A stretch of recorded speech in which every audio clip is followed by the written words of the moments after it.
Hi friends, how are you. Geetansh के इस platform पर आपका स्वागत है। मजा आया ना सर्वेश सर की क्लास देख करके।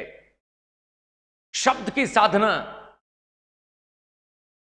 भाषा और कुछ नहीं है, शब्द की साधना है। हर व्यक्ति जो भाषा में कंफर्टेबल होना चाहता है उसे शब्द की साधना करनी पड़ेगी। यही भाषा है। मैं भी भाषा का एक विद्यार्थी हूं।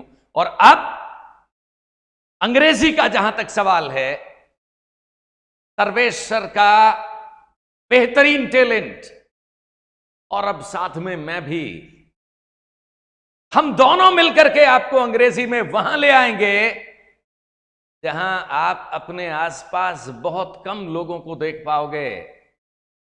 शून्य से लेकर के शिखर तक। और फिर अंग्रेजी के लिए दोबारा कभी कोई स्ट्रगल नहीं करना पड़ेगा। और मैंने प्रॉमिस किया है, मैथ्स के जादूगर भी बहुत जल्दी आपके साथ आएंगे। गीतांश का लक्ष्य ही यही है। और यह सिर्फ प्रॉमिस नहीं है, पर्दे के पीछे मेहनत चल रही है। बहुत जल्दी उन जादूगरों को मैं आपके सामने लेकर के आऊंगा और सम्मिलित रूप से हम सब मिलकर के हमारे समाज में फैले हुए अज्ञान के अंधकार को मिटाएंगे।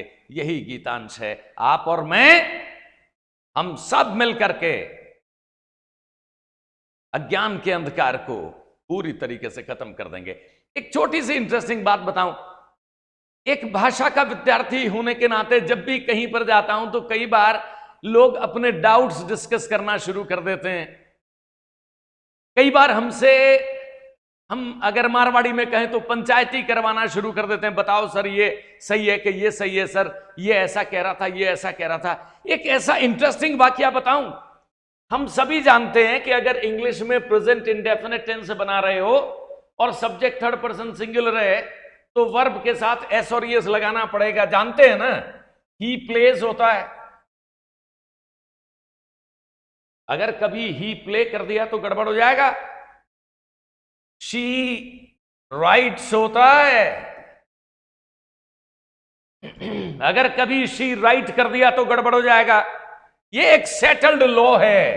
प्रेजेंट इंडेफिनिट टेंस में थर्ड पर्सन सिंगुलर अगर सब्जेक्ट है तो वर्ब की फर्स्ट फॉर्म के साथ एस और एस जोड़ना होता है। Everybody knows. लोग गलतियां कर देते हैं, वो बात अलग है, लेकिन सबको पता तो है ही। बस यही विषय था। तो लोग चर्चा कर रहे थे, जिद कर रहे थे, बहस कर रहे थे, कहां लगेगा एस और एस, इस पर बहस हो रही थी। मैं पहुंच गया, मेरे से पूछना चाहा और वो इस बात के लिए एडामेंट थे कि एस और एस लगे बिना सेंटेंस बन ही नहीं सकता। मैंने कहा अगर मैं प्रेजेंट इंडेफिनिट टेंस में थर्ड पर्सन सिंगुलर के साथ एस और एस के बिना सेंटेंस करेक्ट करवा दूं तो, और एस और एस लगाने पर आपका सेंटेंस इनकरेक्ट हो जाए तो, यह बड़ी अजीब सी बात थी। विश्वास नहीं हुआ उनको। मैंने कहा सिद्ध करके बता देते हैं, इसमें क्या। इट इज नेसेसरी दैट, मैंने कहा गौर से देखना, आप तो प्रेजेंट की बात कर रहे हो, मैं पास में भी खाली first form of the verb का प्रयोग बता दूंगा। It is necessary that he go there. मैंने कहा अब यहां पर अगर गोज कर दिया ना तो गलत हो जाएगा। गोज कर दिया तो गलत हो जाएगा। ही गो देयर ही करना पड़ेगा। कारण जानते हो? कारण है ये, अंग्रेजी उतनी ही थोड़ी है बेटा जितनी हमने पढ़ी है। वो शुरू करने के लिए it is necessary that he go there, goes करते ही गड़बड़ हो जाएगा। और बताऊं, ये तो फिर भी प्रेजेंट है। It was necessary that he go there. ये देखिए पास्ट है, और हमारा जनरल परसेप्शन यह है कि अगर किसी सेंटेंस का फर्स्ट वर्ब यानी इंट्रोडक्टरी वर्ब पास्ट में आ जाए, उसके बाद में दैट लगा हुआ हो, तो फिर आगे अभी टेंस बदलना पड़ेगा। इसको हम सीक्वेंस ऑफ टेंस और नरेशन पता नहीं किस किस नाम से पढ़ते हैं, रटते हैं। पढ़ना बहुत अलग चीज होती है।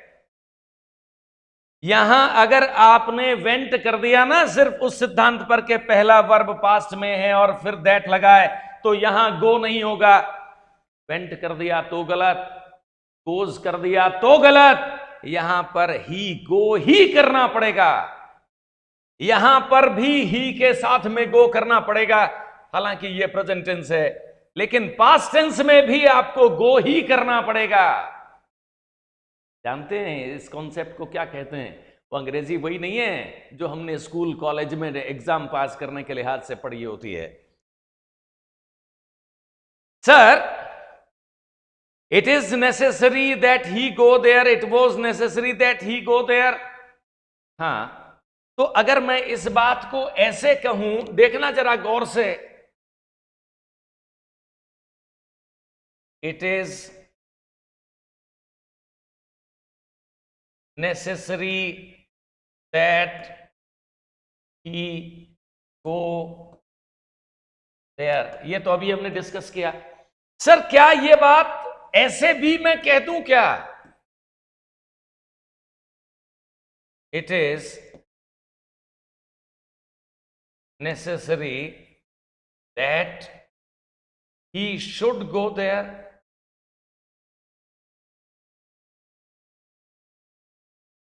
ऐसे कह दूं?